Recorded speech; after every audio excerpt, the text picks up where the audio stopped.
শ্ৰোতাসকলে মন্থন শুনিলে। এইবাৰ শ্ৰোতাসকললৈ আগবঢ়াইছো মানসী গগৈয়ে লিখি পঠিওৱা চুটি গল্প এৰী চাদৰৰ গল্পটি পাঠ কৰি দিয়া হৈছে।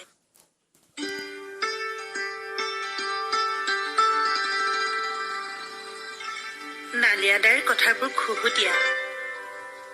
তেওঁৰ পাক লগা কথাবোৰ শুনিলে সকলোৰে মুখত হাঁহি ফুটে। তেওঁ বৰ বেছি কথা নকয়। সুৰ লগাই যিয়ে এষাৰ দুষাৰ কয়, নাহাঁহি নোৱাৰি। নালিয়াদাই কয়, মই বিয়া বাৰু পতা নাই দেই, ৰখাইহে থলো। কিনো অৰ্থ? এদিন বুজিলোগৈ। তেওঁৰ ককায়েক ঢুকোৱাৰ পিছতে বৌয়েককে বিয়া কৰালে। আকৌ কয়, ল'ৰা ছোৱালী বুলিবলৈ কি কম, যৌতুকতো এতিয়া নিছিলে, 4টি ওপৰতে পালো, আৰু 3টি আছে বাৰু।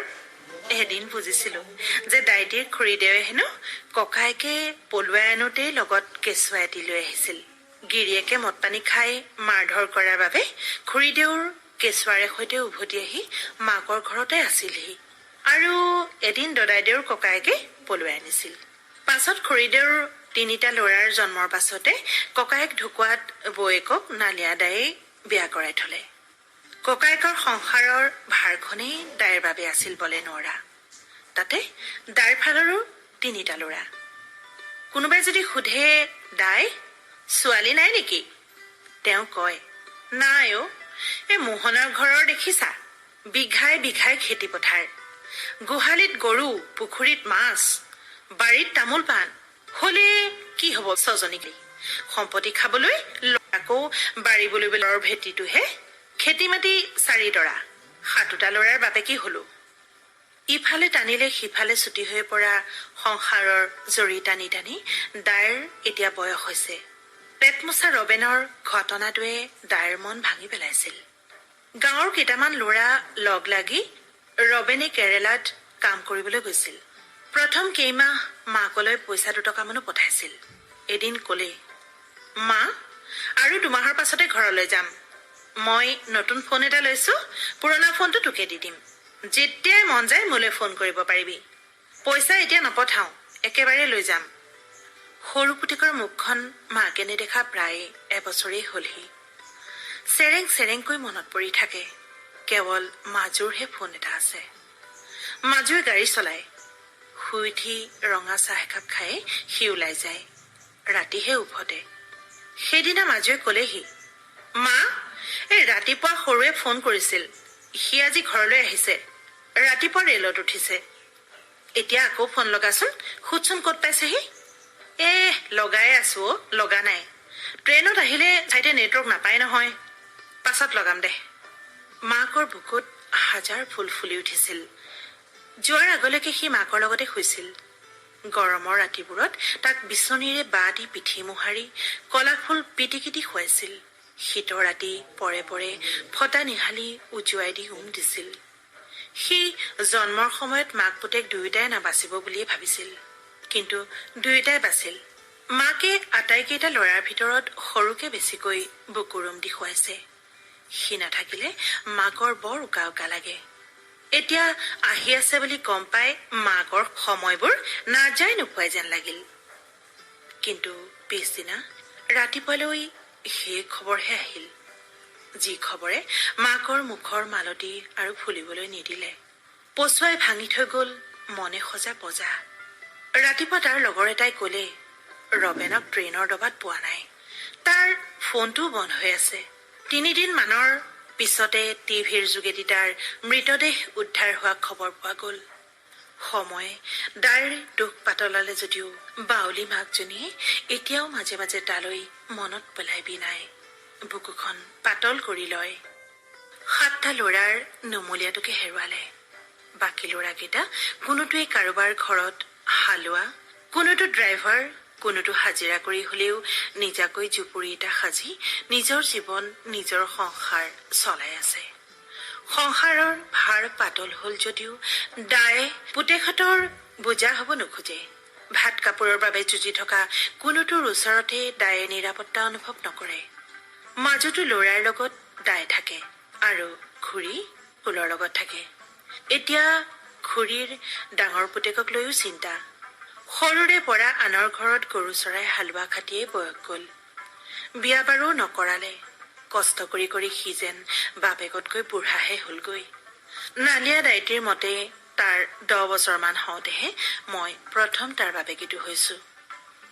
বুঢ়া নহবনো কিয়, বাপেক পুতেক দুটা একেলগে ডাঙৰ হলো। আজিকালি কুলৈ তাৰ নামত চৰকাৰী চাউল পায়, মাক দেউতাকৰ নামতো পায়। এই চাউল পোৱাটোৱেই কুলৰ কাল হল। সি আৰু হালোৱা খাটিবলৈ নোযোৱা হল। নালিয়া দায়ে এতিয়াও এনেই থাকিবলৈ নোখোজে। দেহাই টানে মানে ইটো সিটো কৰিয়ে থাকে। ইঘৰে সিঘৰে জেওৰা বোৱা, মৰণা মৰা, খৰি ফলা আদি কৰিব পৰাখিনি কৰিয়ে থাকে। কিন্তু কুল দিনে দিনে হৈ পৰিছিল এলেহুৱা, মদপী আৰু বেমাৰী।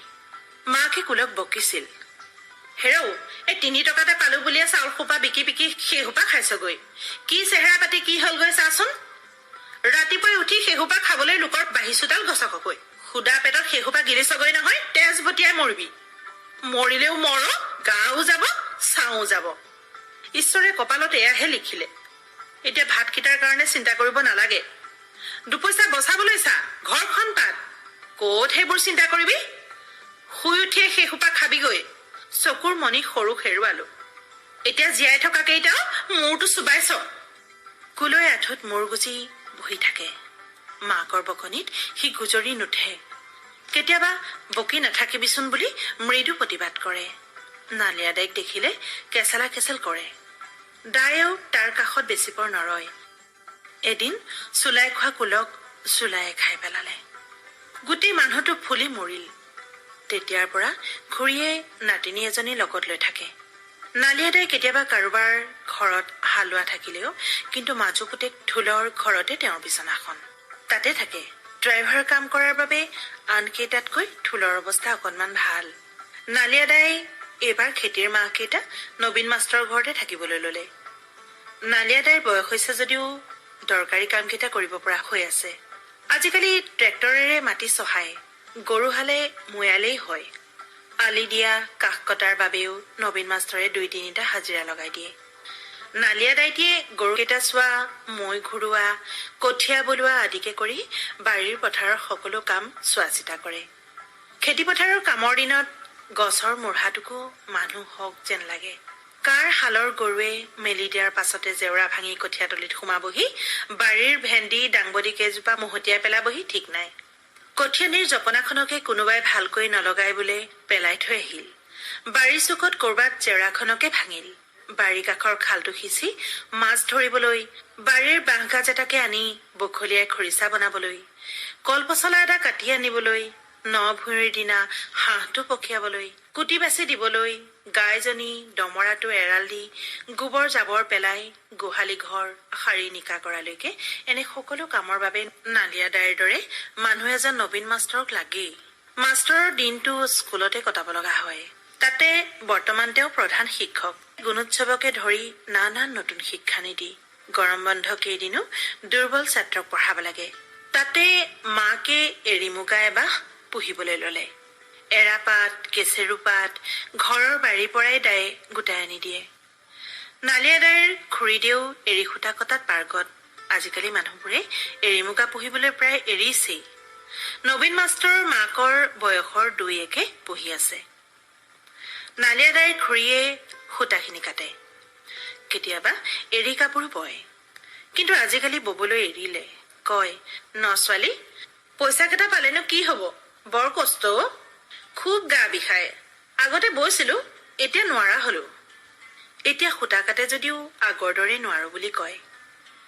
খুৰীদেউৰ মুখৰ আইনাম শুনিবলৈ বৰ মিঠা।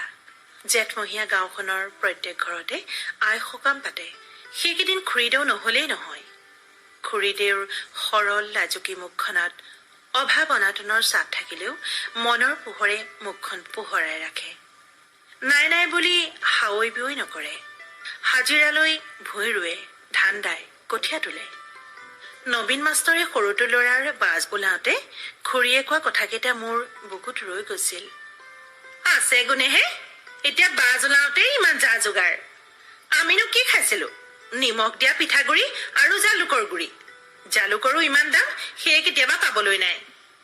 শাহুৱাই সোনকালে গা শুকাওক বুলি শুকলতি পাতত দি ভাত একাহি দিছিল, তাকে খাইছিলো। ভাতকেইটাৰ বাহিৰে কিনো খাইছিলো? তেনেকৈয়ে 7টা ল'ৰাৰ মাক হলো। ঈশ্বৰে কৰাত এটাও কণা কোজা নহল। নালিয়া দায়ে নবীন মাষ্টৰৰ ঘৰৰ কেইবাটাও খেতি তুলিছে। এতিয়া আগৰ দৰে কাম কৰিব পৰাকৈ দেহাৰ জোৰ নাই। এইবাৰ তাতে বতৰেও বিহু দেখুৱাইছে। খেতিৰ ভৰ সময়তে বৰষুণ নাই। ঠায়ে ঠায়ে চহাই থোৱা মাটি শুকাই তেতেৰা মাৰিছে।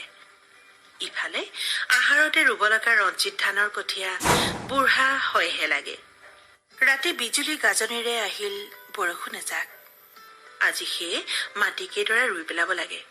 ৰোৱনীও সৰহকৈ লাগে। কঠীয়াও তোলা আছে, নহলে সেইখিনিও বেছি পাৰি খাব। ৰাতিপুৱাই নবীন মাষ্টৰে ৰোৱনী বিচাৰি গল। ঘূৰি আহি কলে, ৰোৱনী 2জনীহে পালো। সকলোৰে ৰুবলৈ লৈছে নহয়। ভাগে ভাগে সকলোৰে ৰোৱনীক কলেগৈ। দাইটিয়ে খুৰীদেউ আহিব পাৰে নেকি বুলি মাতিবলৈ ঘৰলৈ গৈ দেখে খুৰীদেউৰ গা ভাল নহয়। খুৰীদেৱে কলে, আজি 2 দিনে জ্বৰ গাই আছো অ। গোটেই গাটো বিষ। খাই একো সোৱাদ পোৱা নাই। মুখলৈকে নিবলৈ মন নাযায়চোন। সৰু সুৰা অসুখত খুৰীদেউ কেতিয়াও ঢাৰিয়া পাতিয়ে পৰি নাথাকে।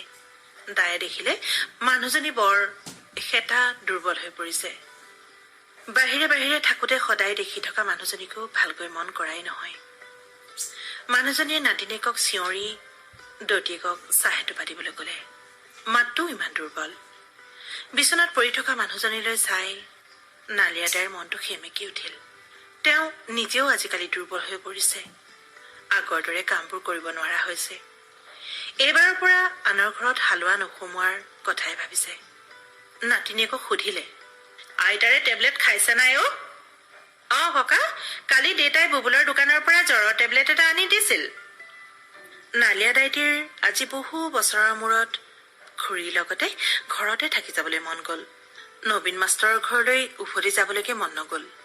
কিন্তু আজি ৰুবলৈ দিব লাগে, থাকিব নোৱাৰে। মাটিখিনি মৈয়াই নালিয়া দাই আৰু মাষ্টৰে কঠীয়া বোলাই আছিল। তেনেতে নাতি এটা আহি দাইক চিঞৰিলেহি।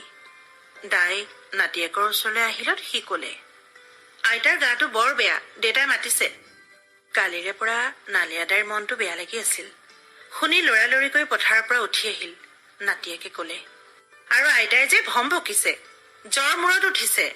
দেউতাই নৰেন দাইহঁতৰ গাড়ীখনতে হাস্পাতাললৈ নিছে। তোক মাষ্টৰ দাইৰ পৰা পইচা লৈ যাবলৈ কৈছে। নালিয়া দায়ে মাষ্টৰক কৈ মেলি টকা 1500লৈ ঘৰ পালেগৈ। কিন্তু উৰেটোবাত নবীন মাষ্টৰৰ মৰম আন্তৰিকতাবিহীন কঠোৰ চাৱনী এটাই বুকুখনত খোজ মাৰি থাকিল। আগতেতো এনে হোৱা নাছিল। কামৰ সময়ত আধাতে কাম সামৰা আৰু পইচা বিচৰা এই দুয়োটা কথাই মাষ্টৰক ইমান বিৰক্ত কৰিলেনে? নিজৰ ঘৰৰ কাম যেন ভাবি দায়ে মাষ্টৰৰ ঘৰত কাম কৰে। মাষ্টৰক সন্তুষ্ট কৰিবৰ চেষ্টা কৰে। কিন্তু মাষ্টৰৰ মুখখন আজি আগৰ চিনাকি মুখখনৰ দৰে নালাগিল। যেন মাষ্টৰে ইমান দিনে দাইৰ পৰা কেৱল কাম বিচাৰিছিল। কাম আদায় দিব নোৱাৰাৰ বাবেই তেওঁ আজি আন্তৰিকতাৰ যোগ্য নহয়।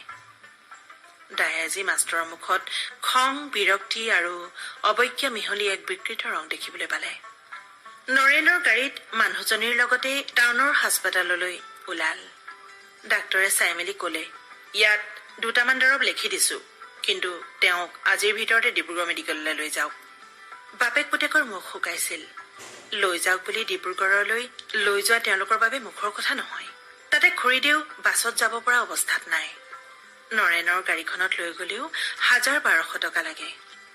নৰেনে প্ৰথমে হেহু নেহু কৰিছিল যদিও মাজুৰ পৰা টকা 1000 লৈ দিম বুলিলত মান্তি হল। তেওঁলোকে খুৰীদেউক ডিব্ৰুগড় মেডিকেলত ভৰ্তি কৰিলেগৈ। পুতেক কমল মাকৰ ওচৰত থাকিল। ৰাতিলৈ মালিকৰ ঘৰত গাড়ী থৈ মাজুও মাকৰ ওচৰলৈ গল। নালিয়া দাই ঘৰলৈ উভতি আহিল। হাতত পইচা 2 টকামান লাগে। ঘৰলৈ আহি নালিয়া দায়ে পইচা 2 টকামান ক'ত পাব তাকে ভাবিলে। পুতেক কেইটাও পেটে ভাতে খাই আছে। লাগে বুলিলে দিব নোৱাৰে। মাষ্টৰকনো কিমান কব? মাষ্টৰৰ খেতি তুলি দিম বুলি আগধন লৈ ঘৰটোত 3 কেচলামান লগালে। কালিও টকা লৈছে। মাষ্টৰৰ ৰাতিপুৱা দেখা মুখখনলৈ মনত পৰি তেওঁ যেন আৰু কোনোদিনেই তালৈ নাযাব। কিন্তু দুখীয়াৰ আত্মসন্মানৰ বা কি মূল্য আছে? দাই আজি মাজুৰ ঘৰলৈ নগল। খুৰীদেউ থকা দুকুঠলীয়া ঘৰটোতে থাকিল। গৰমত টোপনি নাহে। তাতে পইচাৰ চিন্তা। আগতে নৰাৰ ঘৰ আছিল গৰমো কম আছিল। এতিয়া চাপৰ ঘৰটোত টিনপাত লগাই দিয়াৰ পৰা গৰম সহিব নোৱাৰা যেন লাগিছে। ছাটিপুটি কৰি বিচনী মাৰি মাৰি দাই বিচনাৰ পৰা নামিল। বিচনাৰ কাষৰ টিনৰ বাকচটোৰ ওপৰত থকা চাকিটো জ্বলালে। হঠাতে নালিয়া দাইৰ বাকচটোলৈ চকু পৰিল। কি আছে ইয়াত? মানুহজনীয়ে কেনেবাকৈ দুপইচা সাঁচি থৈছে নেকি বাৰু? নালিয়া দাইৰ উৎসুকতা বাঢ়ি গল। দেখিলে এটি সৰু পুৰণি মামৰে ধৰা তলা লগাই থোৱা আছে। বাঁহৰ বেৰখনত গোজ মাৰি থোৱা কবিৰদাখনৰ গদিটো খেটেককৈ এবাৰ মাৰি দিওঁতে তলাটো খোল খালে। খুৰীদেৱে নিজেই বোৱা কাপোৰ দুখনমান, সৰিয়হৰ সৰু টোপোলা এটা, লেটাগুটি দুটামান, খুচুৰা পইচা দুটামান, 2-1 কিবা কাগজৰ লগতে 200 টকামান সাঁচতীয়া পইচাও পালে। হঠাতে দাইৰ হাতখন খহটা ডাঠ কাপোৰ এখনত লাগিল। সেইখন তেওঁ উলিয়াই আনিলে। এৰী চাদৰ। মানুহজনীয়ে তেওঁলৈ বুলি বৈ উলিওৱা এৰী চাদৰ। তেওঁ মাজুৰ ঘৰতে থাকিবলৈ লোৱাৰ পাছত এবাৰ ঠাণ্ডাকালি খুৰীদেৱে তেওঁক এইখন দি কৈছিল, এইখন আপোনালৈ বৈছিলো। গোটেইকেইটা ল'ৰাকো একোখনকৈ দিলো। মুগা সমান আধিকে লৈ সূতা কাটি বোৱা। নালিয়া দায়ে সেইদিনা কৈছিল, এইখন থৈ দে এতিয়া, সকাম নিকামলৈ গলে নিম। এতিয়ানো কত লম? মাষ্টৰৰ পুৰণা চুৱেটাৰকেইটাৰে চলি যায়। এৰী চাদৰখন হাতত লৈ তাইৰ মনটো পোহৰ হল। এইবাৰ বিহুত নবীন মাষ্টৰৰ টাউনত থকা ভাই বোৱাৰীকে দাইটিক কৈছিল, দেউতা, আপোনালোকৰ খুৰীদেউৰ ওচৰত বিকিবলৈ এৰী চাদৰ আছে নেকি? মোকো এখন লাগিছিল। জানো, সুধিব লাগিব বুলি কৈ দাইটিয়ে খুৰীদেউক সুধিবলৈ পাহৰি আছিল। আজিকালি একোখন এৰী চাদৰৰ দাম 3000ৰ পৰা 5000 টকা। নালিয়া দায়ে আৰু একো নাভাবিলে। তেওঁনো এখন কত লব? মানুহজনী ভাল হৈ আহকচোন। ভাল হৈ আহিলে আকৌ বৈ দিব পাৰিব। লাগিলে তেওঁ নিজে চকৰি ধৰি মুগা এবাহ মানুহজনীক পুহিবলৈ দিব। কেচেৰুপাত এৰীপাত গোটাই দিব। পিছদিনা ৰাতিপুৱাই মাজুৰ ঘৈণীয়েকে টিফিনত তিনিওটালৈ ভাত বান্ধি দিলে। এৰী কাপোৰখন লৈ নালিয়া দাই প্ৰথমে নবীন মাষ্টৰৰ ভায়েকৰ ঘৰ ওলালগৈ। তেওঁৰ আগতেও দুবাৰমান আহি টাউনৰ সৰু বাৰীখনৰ ঘাঁহ বন চাফা কৰি গৈছেহি। তেওঁ গোটেই কথাবোৰ কলে। এৰী চাদৰখন বোৱাৰীকে নলওঁ বুলি নকলে। দাই, দাম 5000 কৈছা, বৰ দাম কৈছা অ, অকণমান কমাবা। এতিয়া হাতত পইচা নাই নহয়। মেডিকেললৈ ওলাই আহিছা যেতিয়া এই 3000কে লৈ যোৱা, বাকীখিনি পাছত পাতিম বাৰু। দাইৰ আজি কৰিব লগা, কব লগা একোৱেই নাই। মানুহজনীয়ে দেহা পানী কৰি কাম কৰে। তাৰ মাজতে কেতিয়াবা পইচা লৈ, কেতিয়াবা আধি লৈ সূতা কাটি মানুহটোলৈ এইখন কাপোৰ বৈছিল। ইয়াত বুকু ৰুম, তেজ ঘাম মিহলি হৈ আছে। তেওঁ দৰদাম কৰাৰ কোনো ভাষা বিচাৰি নাপালে। পইচাখিনি লৈ তেওঁ ডিব্ৰুগড়লৈ বুলি বাছত উঠিল। বোৱাৰীকে ভাত ভৰাই দিয়া টিফিনৰ মোনাটো লৈ নালিয়া দাই ঘৰ খোজেৰে মানুহজনী থকা ৱাৰ্ডলৈ আগবাঢ়িলে। দেখিলে ড্ৰাইভাৰ পুতেক তেওঁৰ ফালে আগুৱাই আহিছে। ওচৰ পাই পুতেকৰ মুখলৈ চাই দেখিলে তাৰ চকুত দুধাৰি চকুলো। নালিয়া দায়ে কিবা যেন বুজি পালে। তথাপি যেন নতুনকৈ কিবা বুজিবলৈ সুধিলে, মাৰে? সি কলে, মা নাই দেউতা। ৰাতি খুব কঁপিছিল। তই যা, কমল আছে, মই এম্বুলেন্স। নালিয়া দায়ে যেন কেৱল ৰাতি খুব কঁপিছিল বুলিহে শুনিলে। খুব কঁপিছিল। দায়ে যেন কব বিচাৰিলে, তই বোৱা এৰী চাদৰৰ উম লৈ আনিছিলো। ইমান ডাঠ মিহি এৰী চাদৰৰ উম দিবলৈ আনিছিলো। তই কঁপি কঁপিয়ে গলিগৈ নেকি? বুকু ডাঠ হৈ থকা এৰী চাদৰৰ দামৰ ভৰ দায়ে সহিব নোৱাৰা হল। তেওঁ এৰী কাপোৰ এখন কাণে মূৰে মেৰিয়াই ললে পোৱা চিৰন্তন উমেৰে উধাটো খাই মানুহজনীৰ কাষ পালেগৈ।